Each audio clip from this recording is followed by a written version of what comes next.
Sementara itu Partai Nasdem khususnya wilayah 3 Sumatera yaitu Sumsel, Jambi, Bangka Belitung, dan Lampung menargetkan meraih kursi DPR RI sebanyak 2 kali lipat lebih banyak dari pemilu sebelumnya. Ketua, sekretaris, dan segenap Dihadiri oleh sejumlah pengurus pusat serta Korwil Sumatera III, Partai Nasdem wilayah Sumatera Selatan, Jambi, Bangka Belitung, dan Lampung menggelar rapat koordinasi untuk pemenangan Partai Nasdem wilayah Sumatera III. Dalam rapat ini, pengurus pusat dan daerah sepakat untuk memenangkan Partai Nasdem di wilayah Sumatera III dan dapat meraih banyak suara agar dapat kursi lebih banyak dari pemilu sebelumnya.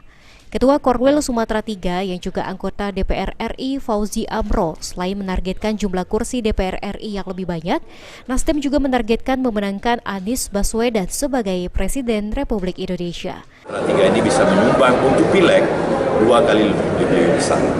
Dan target presiden di 4 provinsi ini, Anies Baswedan bisa menang maksimal.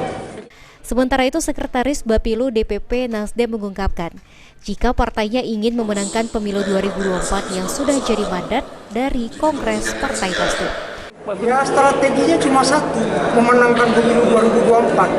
Strateginya itu nggak pernah berubah. Itulah mandat dari Kongres, mandat dari Rakernas kemarin, menang 3, menang banyak, menang pileg, menang pilpres, dan menang pilkada. Partai Nasdem sendiri menurut Willy dengan tegas menyatakan mendukung sistem pemilu dengan terbuka. Firman Hidayat, PAL TV.